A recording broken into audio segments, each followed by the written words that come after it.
Here at Second Harvest Food Bank in their Greensboro office, they have seen a surge in demand throughout the pandemic. In fact, really the only way they've been able to keep things stocked around here to help out is by spending more cash to buy food. They actually went from 2019 spending $400,000 a year to, get this, $4 million a year during the pandemic. I'm Ben Briscoe. From now until 6, we're going to dig into this huge jump in hunger, what it means for our community, and how we can all help out. Second Harvest Food Bank says that more people, more than 100,000 of them, actually suffer from food insecurity in Guilford and Forsyth counties. Feeding America reports as many as 1 in 6 people in Northwest North Carolina will struggle to put food on the table. The problem impacts kids especially hard. Second Harvest says 1 in 5 children, they don't get enough food. Unfortunately, this problem's been around for a long time, but the pandemic, it has just made it so much worse. Dietitians say food insecurity tripled during the pandemic. COVID shutdowns across the globe also caused supply chain issues for good, healthy food. Food Bank saw a huge jump in demand and had a harder time getting items. So items that we're looking out for different programs, we're looking at about an 8 to 10 week delay in getting some of those items. Second Harvest Food Bank here in Greensboro says they planned ahead for these extra shortages. That's why they started ordering food a long time ago. That meant they had to drastically increase spending to make sure the shelves stayed stocked. Now, Eric is the CEO of the food bank here. You went from spending thousands a year to millions. How in the world did you handle that? Well, there was a tremendous surge in generosity from the community.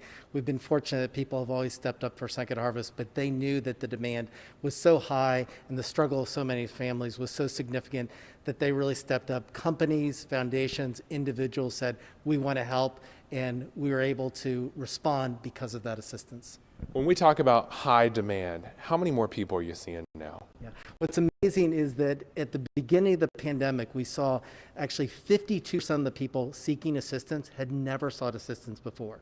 So we saw tens of thousands of new individuals. And really throughout the pandemic, especially the last 6 to 8 months, things have ebbed and flowed with government assistance being out there.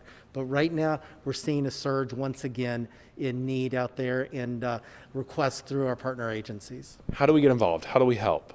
Yeah, we really need the community to get involved in so many different ways. Of course, people can donate through our virtual food drives at our website, secondharvestnwnc.org. Great way to, again, choose items that you know that people would really appreciate.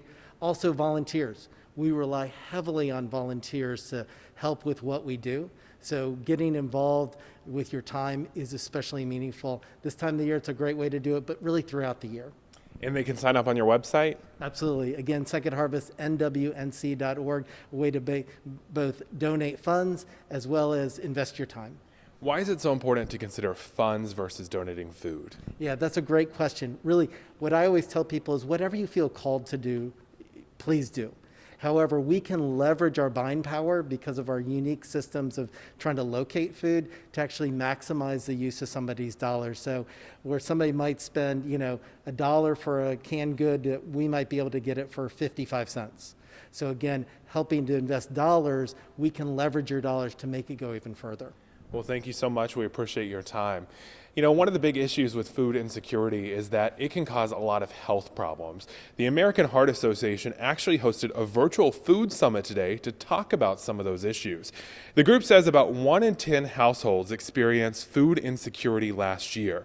That meant millions did not get the nutrition that they needed to be able to stay healthy. The AHA says poor nutrition could cause obesity, heart disease, and increased stress, and children can struggle more in schools if they don't get proper nutrition. Now, you can get ahead of heart disease by knowing the warning signs to look out for. Here are some of the things that you want to watch out for. The Mayo Clinic says chest pain or pressure is one of the top symptoms for heart disease. People with heart disease might have trouble breathing, and the Mayo Clinic says another common symptom is jaw pain. Some people might have blood clots too that can cause numbness in your arms and legs. Now, we are here with Cynthia and Blair from the American Heart Association. You guys held this big summit today with everyone. Why did you want to do that?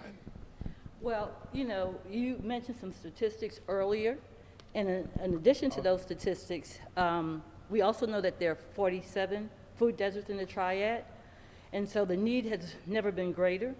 And so we felt that it was important that we bring together folks who are doing the work, folks who want to do the work, and just bring them together to first bring awareness that the need is still there.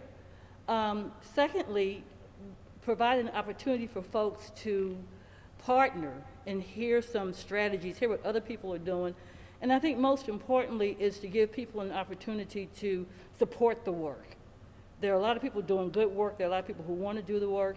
And so we just felt if we brought this group of folks, diverse group of folks together, then we could create some synergy that would help to address food security in our area. One of the things you mentioned was the lack of access to food. We used to call this a food desert, but you guys were talking today, we really should call it something else.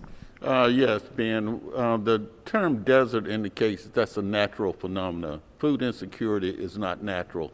So we've been using the word food apartheid because food has been adjusted by politics, by other means that are not natural within that system. So what are some of the healthy foods that you want to be able to get out to people? Anything green, anything fresh, and coming from the outside aisles of the grocery store. But for the most part, if you can stay away from processed foods, and that would give you a better chance of being healthy, wealthy, and wise. So how hopeful are you after today and the summit that we're going to be able to solve this thing as a community? Well, we heard some great ideas. We started today with statistics to bring awareness. We shared some model programs. We shared how the faith community is doing this work. And then we heard about some policies that we need to advocate for. People went away hopefully motivated to do some of the work, hopefully with a better understanding of what needs to be done, and how they can connect with some other folks who are doing this work, because it's not an individual issue, it's a community issue, and so we have to solve it as a community. And we can all help out and do our part. You can find much more about how you can help up on WFMYnews2.com. Just check out the 2 Wants to Know section, search for the story Food Insecurity.